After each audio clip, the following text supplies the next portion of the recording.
Les voy a contar esta historia como se cuentan las cosas que duelen y al mismo tiempo encienden una luz. No ocurre en una ciudad con luces bonitas ni en una mansión de película. Ocurre donde la tierra se abre en grietas y el sol cae como un juicio. Ocurre en un rincón de la sierra donde la gente aprende a sobrevivir antes de aprender a soñar.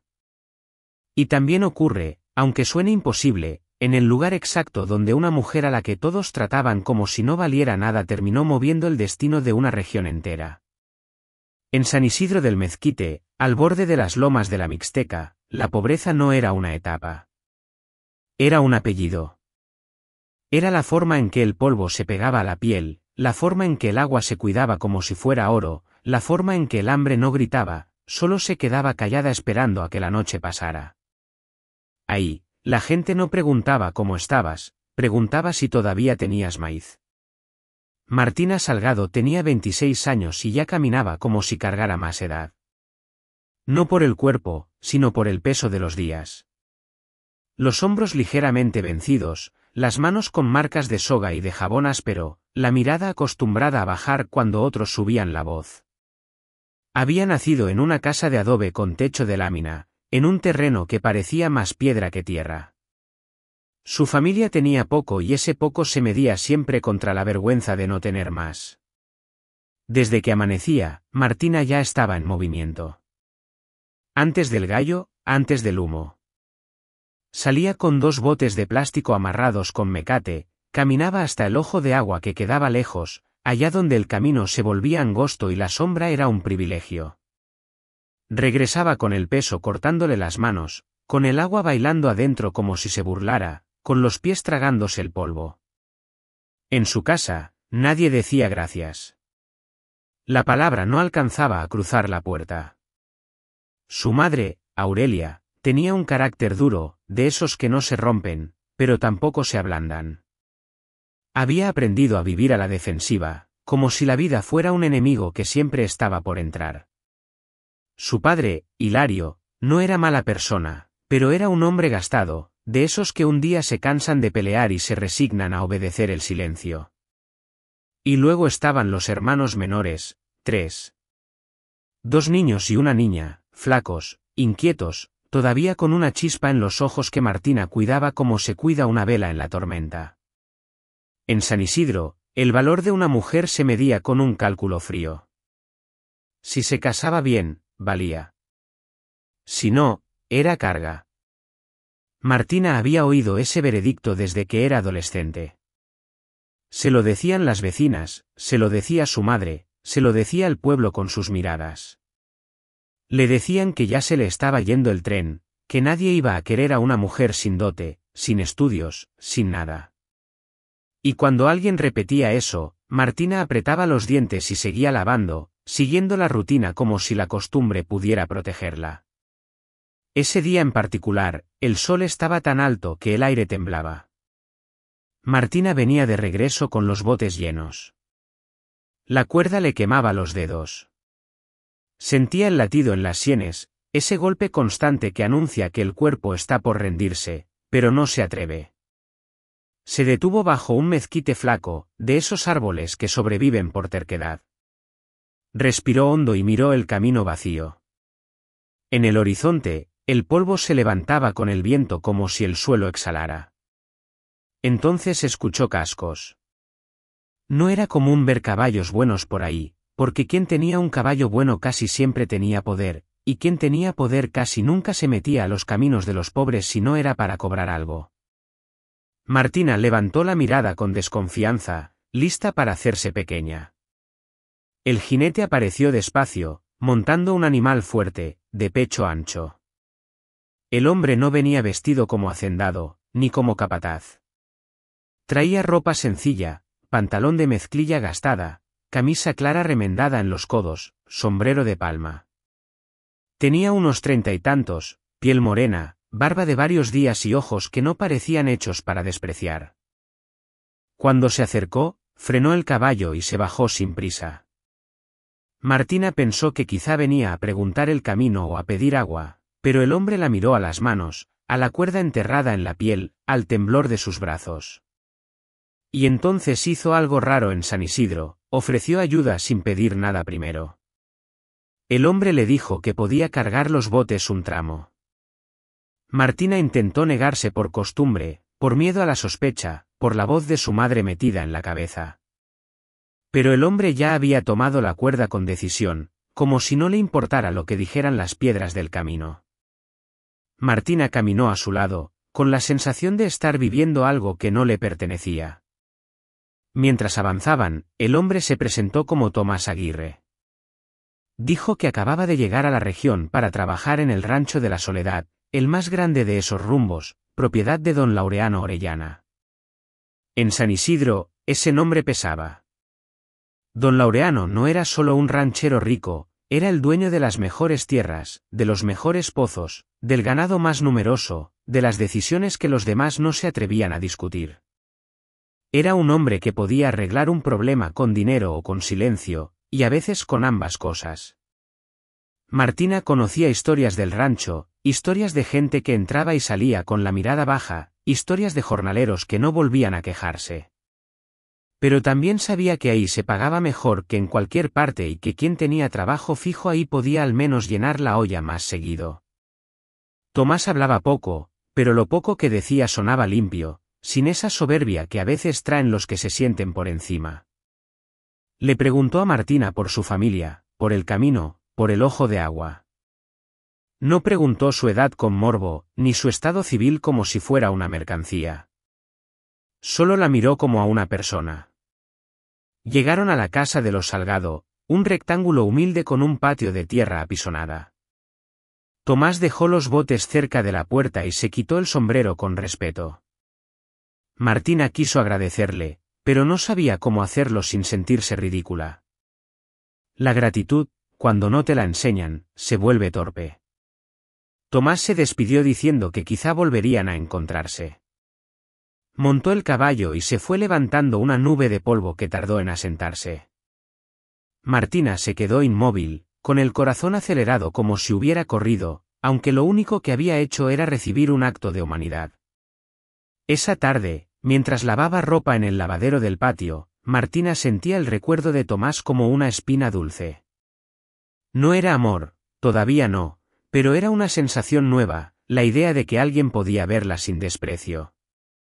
Cuando su madre llegó, Martina mencionó el encuentro como quien menciona el clima. Aurelia no tardó en torcer la boca.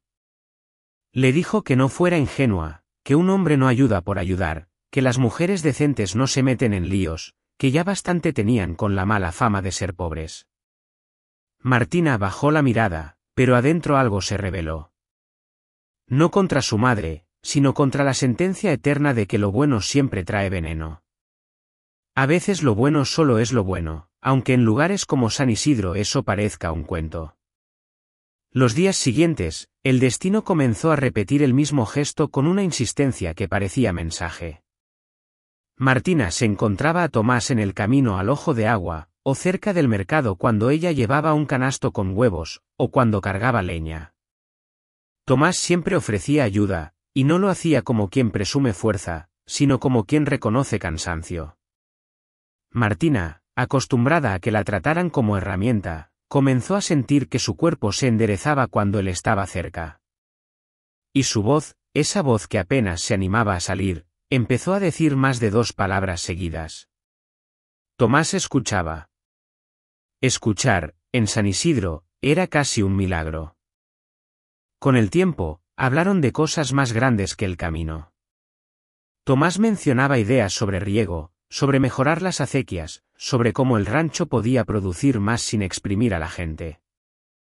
Martina no entendía de cuentas ni de negocios, pero entendía de hambre, de injusticia, de cansancio.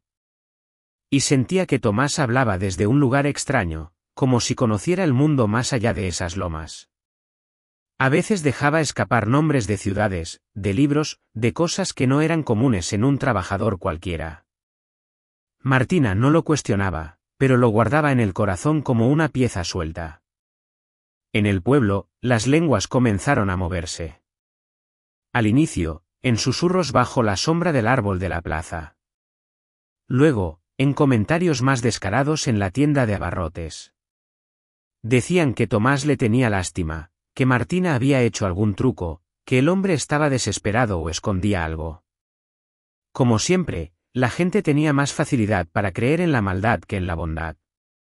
Aurelia escuchó los chismes y explotó una tarde. Martina regresó con los botes de agua y encontró a su madre con los ojos encendidos. Aurelia le soltó palabras que cortaban más que una navaja. Le dijo que iba a terminar deshonrada, que era una vergüenza, que no tenía derecho a arrastrar a la familia al ridículo. Martina intentó defender a Tomás, diciendo que nunca le había faltado al respeto, que solo había sido amable. La discusión subió como fuego en zacate seco. Fue ahí cuando Tomás apareció en el umbral. Nadie lo había oído llegar. Solo se sintió su presencia, firme, inmóvil, con el sombrero en la mano. En el rostro de Aurelia se dibujó primero sorpresa, luego furia. En los ojos de Martina, miedo. Porque en San Isidro, un hombre que entra en una casa durante una pelea puede convertirse en un peligro.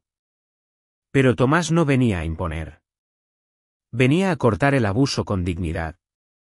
Tomás dijo que no quería causar problemas, pero que había venido a hablar con los padres de Martina sobre un asunto serio. El silencio se instaló como sombra. Aurelia preguntó qué asunto, con esa voz que usaba para defenderse del mundo. Tomás pidió la mano de Martina para casarse. La frase no necesitó adornos. Cayó y se quedó. Martina sintió un golpe en el pecho, no de dolor, sino de incredulidad. Aurelia se quedó sin aire por un segundo, como si el mundo hubiera dicho algo absurdo. Hilario entró desde el fondo del patio, alertado por el tono, y vio al hombre parado ahí como una decisión tomada. Tomás explicó que tenía trabajo estable en la soledad, que podía ofrecer una casa pequeña dentro del terreno, que no era riqueza, pero sí un techo digno. También dijo, sin elevar la voz, que Martina merecía respeto, y que él estaba dispuesto a dárselo todos los días, incluso cuando otros se lo negaban. Hilario preguntó lo esencial, si podía mantener una familia. Tomás respondió que sí, con salario y ahorros, con manos y con palabra. Hilario, que veía a Martina como una boca más que alimentar, calculó rápido. Menos carga, menos gasto. Aurelia dudó, no por amor, sino por miedo al que dirán, y por esa costumbre de controlar lo poco que tenía. Pero en el fondo, el matrimonio era una puerta que incluso ella veía conveniente. La pregunta final, la que casi nunca se hacía en San Isidro, fue dirigida a Martina. Si ella aceptaba. Martina miró a Tomás. No lo conocía lo suficiente como para prometer un amor de novela. Pero lo conocía lo suficiente como para saber que el respeto puede ser una forma de salvación. Y en su vida, salvarse ya era un sueño grande. Martina aceptó. Y si esta parte de la historia ya te está moviendo algo por dentro, vale la pena que lo digas en comentarios cuando termines. A veces una sola experiencia ajena nos recuerda cosas que traemos calladas. La noticia explotó en el pueblo. Martina Salgado, la muchacha a la que nadie consideraba, se iba a casar con un hombre del rancho grande. No con un hijo de hacendado, no con un comerciante, sino con un trabajador. Y aún así, para los que la despreciaban, era escándalo. Para los que la envidiaban, era un insulto del destino.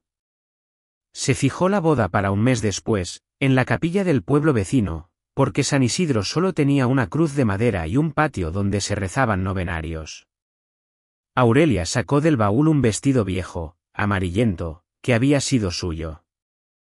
Martina lo recibió con una mezcla de emoción y miedo.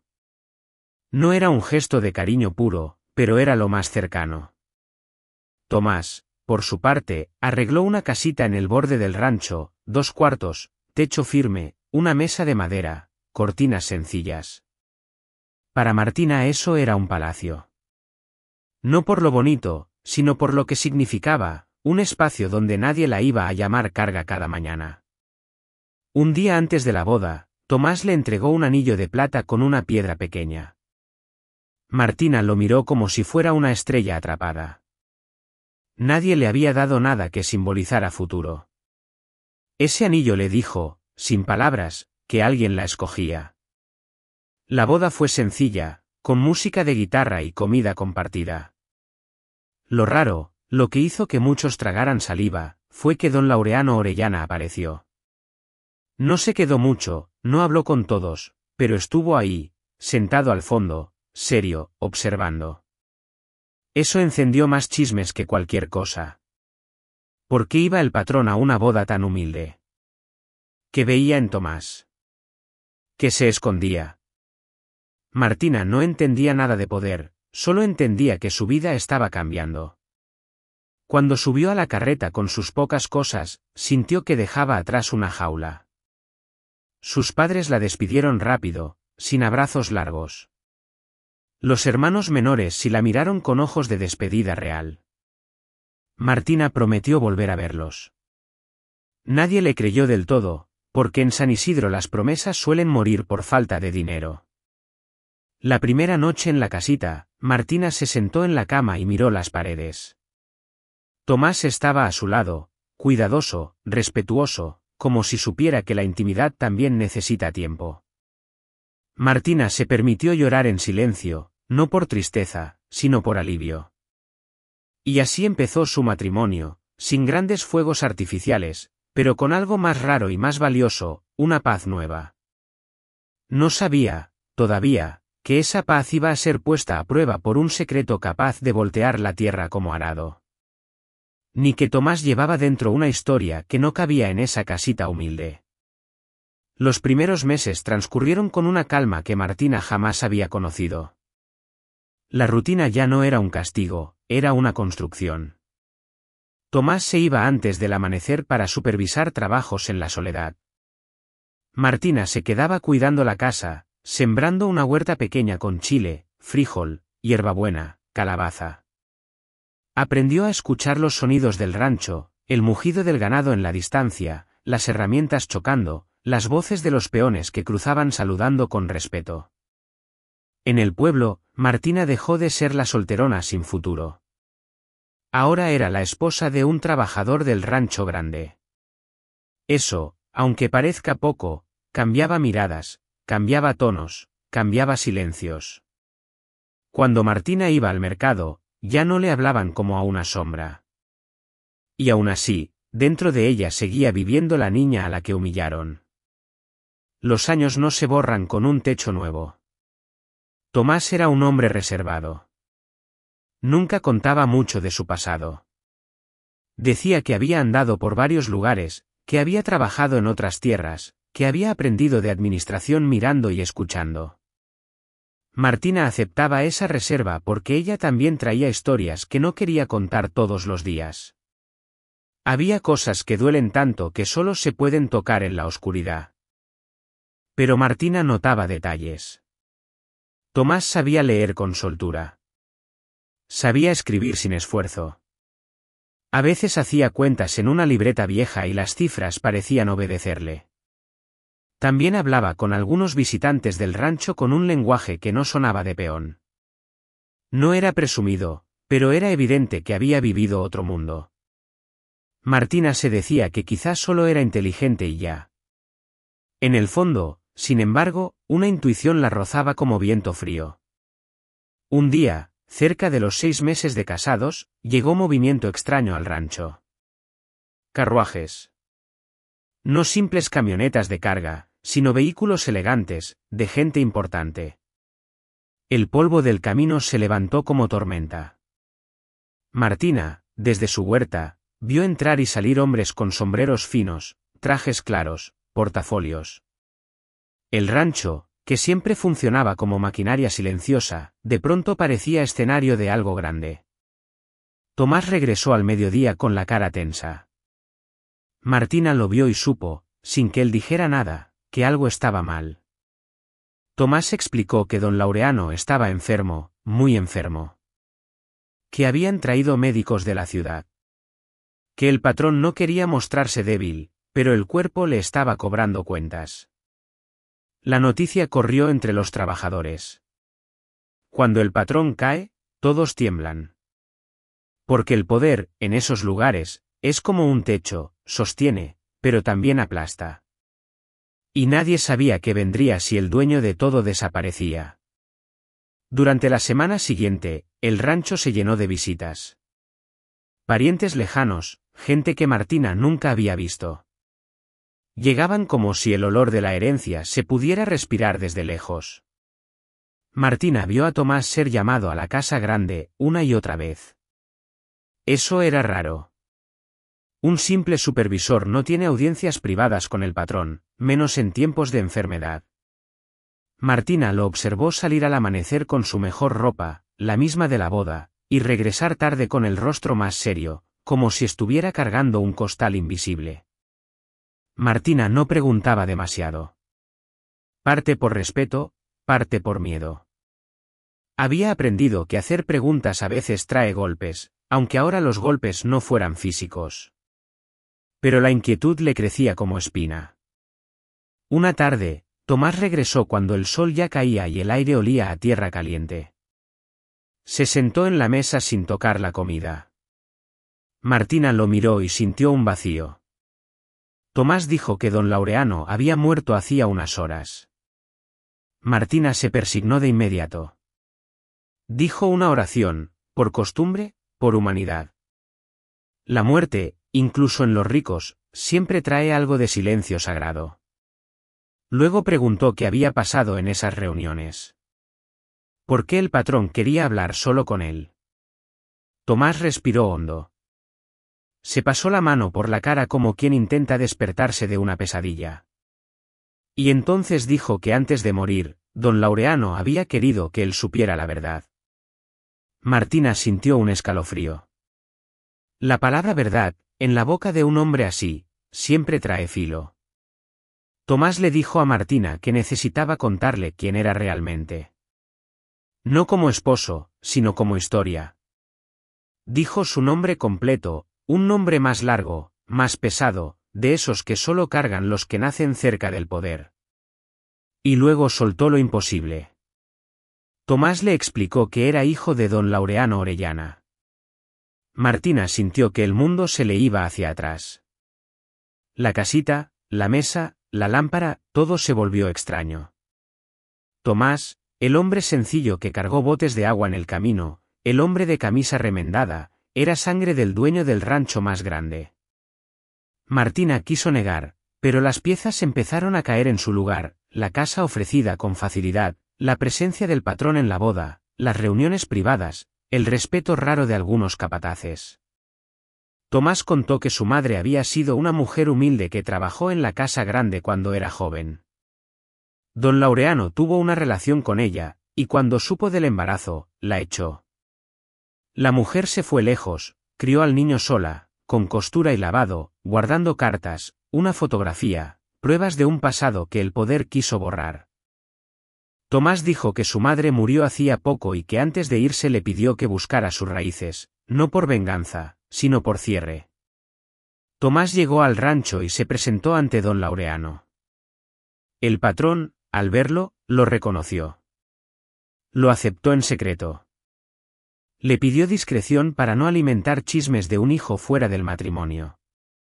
Lo puso a trabajar cerca, como si el trabajo pudiera construir un puente sin escándalo. Martina, temblando por dentro, preguntó por qué se había casado con ella. Si también era parte de ese plan. Tomás respondió con una firmeza que no sonaba ensayada. Le explicó que conocerla fue lo único inesperado, lo único que no se planeó. Dijo que la vio cargando agua como si cargara la vida de otros y entendió de inmediato que esa mujer tenía una fuerza que nadie estaba mirando. Dijo que se casó con ella porque la respetaba y porque quería una familia real, no un pacto de conveniencia. Y si mentía, Martina lo habría sentido. Pero había algo tan humano en su voz que Martina no supo cómo dudar. La última parte del golpe llegó como martillazo final. Tomás le explicó que don Laureano lo había reconocido formalmente en el testamento y que, según el notario, era el heredero principal de todo. Martina, la mujer a la que llamaban Carga, se convirtió en la esposa del dueño del rancho. Esa noche Martina no durmió. No por emoción, sino por miedo a despertar. Porque a veces la vida cambia tan rápido que la mente se protege pensando que es mentira. Martina recordó la bofetada de su madre, la mirada vacía de su padre, las risas de la gente, y sintió una mezcla extraña de triunfo y tristeza. No quería venganza, pero tampoco quería seguir siendo la misma sombra. Al día siguiente, el rancho se convirtió en un velorio grande. Llegaron autoridades del municipio, comerciantes, hacendados vecinos. El ambiente olía a perfume caro mezclado con incienso. Martina se sentía pequeña entre tanta ropa fina. Tomás, en cambio, se paró con una dignidad que no parecía recién aprendida. El notario leyó el documento. Los murmullos se levantaron como aves. Muchos esperaban que la herencia fuera para primos, sobrinos, alguien de apellido reconocido. Cuando supieron que el heredero era Tomás, un hombre que hasta hace poco era visto como trabajador, el escándalo se volvió inevitable. Algunos parientes soltaron indignación. Otros sonrieron de inmediato, cambiando el desprecio por interés. El poder tiene ese efecto, revela quién era quién todo el tiempo. Martina fue observada como si fuera una pieza curiosa. La esposa del heredero. La mujer del camino polvoso. La que no encajaba en las alfombras de la casa grande. Aún así, Tomás no la soltó. Caminó a su lado, como escudo silencioso. Ahí empezó a aparecer la figura que Martina nunca tuvo en su propia casa, un protector. No solo como esposo, sino como hombre que pone el cuerpo frente al juicio del mundo. Tras el funeral, Tomás llevó a Martina a la casa grande. Por primera vez, ella cruzó esa puerta no como sirvienta, ni como visitante, sino como dueña. Los techos eran altos. Las paredes tenían cuadros. Los muebles olían a madera vieja. Las cortinas eran pesadas. Todo era demasiado. Martina sintió que cualquier paso podía romper algo. Esa primera noche en el cuarto principal, Martina se sintió intrusa. La cama era enorme, las sábanas suaves, el silencio pesado. Tomás le dijo que el lugar también era suyo, que nadie tenía derecho a sacarla. Martina quiso creerlo, pero dentro de ella seguía hablando la voz del pueblo. En San Isidro, la noticia llegó como trueno. La gente que se había reído de Martina ahora intentaba explicar el milagro con maldad. Decían que había amarrado a Tomás, que había usado brujería, que tuvo suerte, que el destino se equivocó. Las mismas manos que señalaban, ahora querían saludar. No tardaron en llegar visitas al rancho. Personas que jamás se habían preocupado por Martina aparecieron con regalos humildes y sonrisas. Entre ellos, sus padres. Aurelia entró a la casa grande como si siempre hubiera pertenecido ahí. Halagó cortinas, elogió muebles, habló de destino. Hilario se veía incómodo, pero igual sonreía. Martina los miró con un dolor antiguo. Recordó cada palabra que la convirtió en nada. Y aún así, por primera vez, ella tenía el control de su propia reacción. Tomás, que no ignoraba el pasado de Martina, la observaba con atención. Martina no hizo escándalo. No gritó. No humilló. Solo lo recibió con una cortesía fría, como quien sabe que la sangre no siempre significa cariño. Dentro, sin embargo, el pecho le ardía. Martina pudo haber usado la riqueza para vengarse. Pero algo en ella se había formado diferente. La pobreza le había enseñado que el abuso es una cadena que se hereda. Si ella quería justicia, no podía repetir lo mismo. Y esa decisión, silenciosa, fue la primera gran prueba de su nueva vida. En las semanas siguientes, Martina descubrió lo que significa administrar poder. No era solo tener dinero. Era decidir quién comía, quién trabajaba, quién recibía atención médica, quién tenía casa. Tomás asumió la dirección del rancho con responsabilidad. Pero no estaba solo. Martina, sin estudios formales, empezó a aprender con hambre de conocimiento. Contrató a una maestra para alfabetizar a hijos de trabajadores y también para enseñarle a ella. Martina pasaba horas leyendo en voz baja, tropezando con palabras largas, insistiendo hasta que la lengua se acostumbraba. La gente del rancho, al principio, desconfiaba. Un patrón que enseña a leer a los peones era casi un insulto para los hacendados vecinos. Algunos decían que eso iba a causar rebelión. Martina pensaba distinto. Pensaba que nadie debe quedarse ciego por conveniencia del poderoso. Tomás subió salarios, arregló viviendas, puso un pequeño dispensario con medicinas básicas. Martina impulsó un fondo para mujeres, para que pudieran comprar gallinas, sembrar huertos, vender conservas, tener un ingreso propio. No era caridad. Era justicia. Y aquí te lo digo como narrador y como hombre que ha visto demasiadas historias repetirse igual. Cuando alguien usa el poder para levantar a otros, inevitablemente se gana enemigos. Los enemigos aparecieron de manera sutil. Hacendados de ranchos vecinos empezaron a hablar mal. Líderes del municipio, acostumbrados a recibir favores de don Laureano, se sintieron amenazados por la independencia de Tomás. Algunos capataces antiguos, leales al viejo patrón, murmuraban que el heredero era blando. Que la esposa campesina estaba llenando de ideas a la gente. Martina no lo veía como ideas. Lo veía como dignidad. Pero el mundo, cuando se acostumbra a la injusticia, llama peligro a la dignidad. Un día, revisando un mueble viejo en una biblioteca, Martina encontró un álbum de fotos. Retratos antiguos. Una mujer joven, de sonrisa triste, con mirada de alguien que sabe trabajar. Martina sintió un golpe en el corazón, no porque la conociera, sino porque en esa sonrisa había algo familiar. Se lo mostró a Tomás. Él tomó el álbum con cuidado y se le humedecieron los ojos. Era su madre. Tomás habló esa noche de su infancia, de cómo su madre lo crió con valores y hambre, de cómo le enseñó a no odiar aunque el mundo le diera razones. Martina lo escuchó y entendió que él también llevaba cicatrices. Que no era un príncipe disfrazado por juego. Era un hombre que se construyó a pulso, igual que ella. Esa intimidad los unió más. Martina se dio cuenta de algo importante, la riqueza que ahora tenían no era su historia. Su historia era lo que hicieron con el dolor. Pero el mayor golpe todavía no llegaba. Porque el poder que heredaron venía con cuentas pendientes. Y alguien, en la oscuridad, estaba dispuesto a usar la ley y la violencia para arrebatárselos.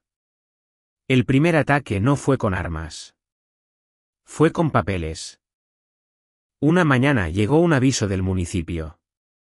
Un documento sellado, con letras formales, acusando al rancho de irregularidades en límites de tierra, de permisos, de supuestas deudas antiguas. Tomás entendió lo que significaba. Era una forma de presión. Si aceptaban negociar en privado, pagarían. Si se resistían, el pleito se haría largo y caro.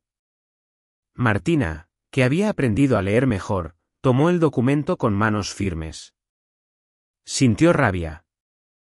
No solo por el rancho, sino por lo que eso representaba, el sistema que siempre aplasta al que intenta hacer las cosas diferentes. Tomás buscó abogados de la ciudad. Los parientes que se creían herederos también se movieron. Apareció un primo lejano de don Laureano, con traje caro y sonrisa de serpiente. Decía que el testamento era dudoso. Que Tomás era un invento. Que Martina había manipulado todo. La gente que antes los adulaba empezó a dudar. No por verdad, sino por conveniencia. Porque en los pueblos grandes y chicos, muchos apoyan al fuerte, no al justo. El conflicto subió de tono cuando comenzaron pequeños sabotajes. Una noche, alguien abrió un corral y se perdieron reses. Otro día, la acequia apareció tapada. Después, una bodega se incendió por accidente demasiado perfecto. Tomás entendió el mensaje, querían desgastarlo. Martina, por primera vez, sintió miedo real. No de regresar a la pobreza, sino de perder lo que habían construido para otros. La escuela, el dispensario, las viviendas. Si caían, no solo ellos sufrirían. Decenas de familias volverían a la miseria de antes. Ese pensamiento le apretaba el pecho. Tomás, en medio de esa guerra, se convirtió en algo más que esposo. Se volvió un padre protector para los hijos del rancho, para los huérfanos de oportunidades. Caminaba entre los trabajadores hablando claro, explicando que nadie sería abandonado, que pelearían por la justicia sin convertir la hacienda en campo de sangre. Tomás no quería violencia, pero tampoco iba a dejarse pisar. Martina decidió que también debía proteger. Pero su forma sería distinta. Ella conocía la humillación. Sabía hablar con mujeres que no se atrevían a levantar la voz. Entonces organizó reuniones en la escuela del rancho. No como discursos, sino como conversaciones. Les habló de derechos básicos, de salud, de ahorro. Les enseñó a firmar su nombre. Les dijo que nadie debía soportar golpes ni insultos por ser pobre. Algunas lloraron. Otras se enojaron. Muchas despertaron. Y aquí, si tú que estás escuchando esto has visto en tu familia a alguien que cargó con todo sin que nadie lo notara, piensa un momento en esa persona. Cuéntalo cuando termines. A veces un comentario puede ser un abrazo que llega tarde, pero llega. Los enemigos respondieron con crueldad. Un día, la hermana menor de Martina, la niña que todavía tenía chispa, llegó al rancho llorando. Aurelia la había mandado con un recado venenoso, que Martina debía ayudar a la familia como correspondía, que ahora tenía dinero, que no podía hacérsela importante. Hilario, además, había pedido un préstamo en el pueblo usando el apellido del rancho como garantía informal. La deuda estaba creciendo. Martina sintió el viejo nudo en el estómago, el pasado intentando cobrar en el presente. Tomás le dijo a Martina que la familia era compleja, pero que el abuso no se podía premiar. Decidieron algo difícil, ayudarían a los hermanos menores de Martina, no a los padres. Les pagarían estudios básicos, comida, ropa. Pero no darían dinero a Aurelia para que lo gastara sin control o lo usara para presumir. Martina sintió dolor, pero también alivio. Por primera vez estaba rompiendo una cadena. Esa decisión provocó enojo en San Isidro. Aurelia comenzó a hablar mal en el pueblo, diciendo que Martina se había vuelto soberbia, que ya no recordaba de dónde venía. Martina lo supo y, por un instante, quiso gritar. Pero luego miró el rancho, la escuela, las casas nuevas, y se recordó algo: los que se benefician del abuso siempre llaman ingrato al que se defiende. El pleito legal continuó. Un juez del distrito fue comprado. Los papeles comenzaron a moverse lento, como pantano. Tomás y Martina entendieron que la justicia en México rural, muchas veces, no llega sola. Hay que empujarla. Tomás hizo algo arriesgado. Convocó a los trabajadores y explicó que necesitaban testimonios, evidencias, registros de trabajo, pagos. Necesitaban demostrar que el rancho operaba de forma legal y humana. Los trabajadores, que por años habían sido invisibles, se convirtieron en la base de la defensa. Martina ayudó a organizar. La escuela, que antes era un lugar de letras, se volvió un centro de documentación. Las mujeres guardaban recibos, las maestras ayudaban a ordenar, los jóvenes aprendían a usar máquinas de escribir prestadas. Esa unidad encendió la rabia del primo ambicioso. Una noche, mandó gente armada a intimidar. Disparos al aire cerca de las viviendas. Gritos en la oscuridad. Martina abrazó a la niña más pequeña de una familia vecina, sintiendo el cuerpo temblar. Tomás salió con otros hombres, no con sed de sangre, sino con la determinación de que nadie tocara a los suyos. Los intrusos se fueron, dejando amenazas. El miedo quedó flotando. Al día siguiente, Martina caminó por el rancho y vio ojos asustados. Comprendió que el miedo podía romperlos. Así que hizo algo que nadie esperaba de una mujer que antes no levantaba la mirada, se paró frente a todos, en el patio, y habló con una voz que no era grito, pero sí fuego. Les dijo que el rancho no era solo una propiedad, era un hogar para cientos. Les dijo que si retrocedían, los abusivos ganarían. Les dijo que el miedo era válido, pero el abandono era peor. Tomás la miró con orgullo. Porque ese era el verdadero cambio, Martina ya no era la mujer que pedía permiso para existir. El punto de quiebre llegó cuando la maestra del rancho encontró, en archivos viejos de don Laureano, una carpeta escondida con documentos clave, el reconocimiento escrito de Tomás, cartas firmadas, y una constancia notarial previa que el viejo patrón había guardado por culpa, por miedo, por lo que fuera. Esa evidencia era dinamita legal. Tomás la llevó de inmediato a la ciudad con un abogado decente, uno de esos pocos que todavía creen en su profesión. La audiencia final fue tensa. En el juzgado, el primo ambicioso llegó con gente, con presión. Tomás llegó con Martina y con representantes de trabajadores, hombres y mujeres. La presencia de la comunidad, esa comunidad que antes era invisible, cambió el ambiente. Ya no era un pleito de ricos. Era un pleito por dignidad. El juez, ante la evidencia y ante la mirada pública, no pudo fingir tanto. El fallo reconoció la validez del testamento. El rancho quedaba en manos de Tomás. El primo quedó expuesto. El municipio tuvo que retirar acusaciones falsas. No fue una victoria romántica. Fue una victoria trabajada, sudada, con miedo, con noches sin dormir. Pero fue victoria. Cuando regresaron al rancho, la gente los recibió con una alegría contenida. No fue fiesta de lujo. Fue algo más real, comida compartida, abrazos, lágrimas, música simple. Martina se sentó en una banca y miró el cielo. Se acordó de aquella Martina del camino, la que cargaba agua con manos cortadas. Y se preguntó si esa Martina hubiera creído esto.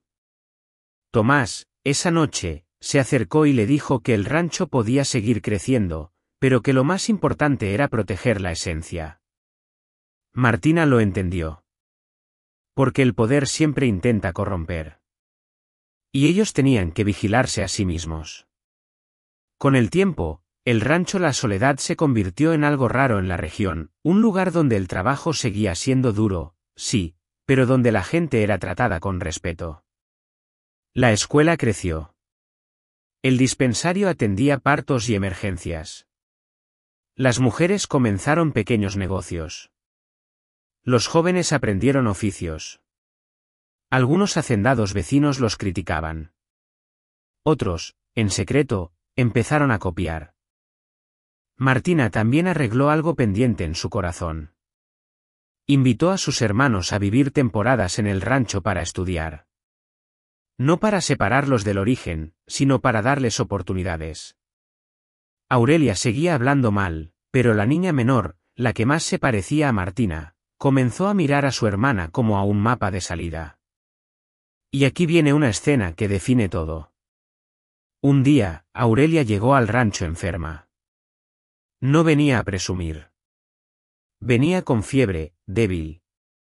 Nadie la quería atender en el pueblo sin dinero. Martina la vio desde lejos y sintió el choque de dos fuerzas, el dolor del pasado y la humanidad del presente. Martina ordenó que la atendieran en el dispensario. No la humilló.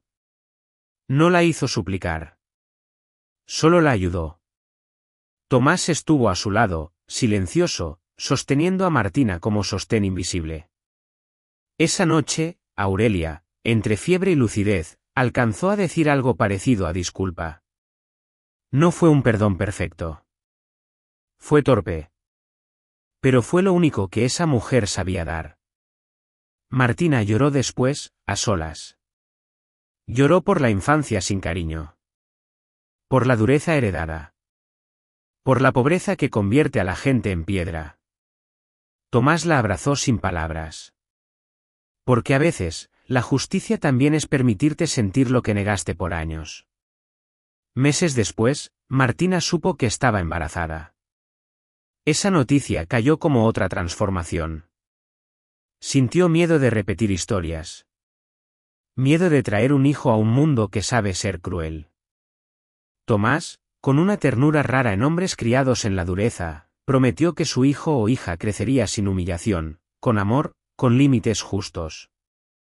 Y ahí se cerró el círculo del tema más profundo, el padre protector. No el padre de sangre, sino el padre de presencia. Tomás, que creció sin padre reconocido, decidió ser el padre que le faltó a sí mismo. Y Martina, que creció sin sentirse valiosa, decidió enseñar valor desde la cuna. San Isidro del Mezquite, con el tiempo, siguió siendo pobre. Porque una historia no cambia el país entero. Pero sí cambió algo, el pueblo tuvo que tragarse sus risas. La gente aprendió, aunque fuera a fuerzas, que el origen no define la dignidad. Que la nobleza no está en apellidos, sino en acciones. Si llegaste hasta aquí, y esta historia te dejó pensando en alguien que merece una segunda oportunidad, no lo guardes solo para ti. Cuéntalo en comentarios. Y si quieres más historias así, de las que raspan pero también sanan, suscríbete para no perder la siguiente. Aquí no contamos cuentos perfectos. Contamos vidas que podrían ser la tuya. Porque Martina no ganó por casarse con un heredero. Martina ganó cuando dejó de creerse la versión que otros inventaron de ella. Y Tomás no se volvió grande por heredar un rancho. Se volvió grande por decidir que el poder no sirve si no protege a los que siempre estuvieron abajo. Y eso, en una tierra donde el sol castiga y la pobreza educa a golpes, es una forma de justicia,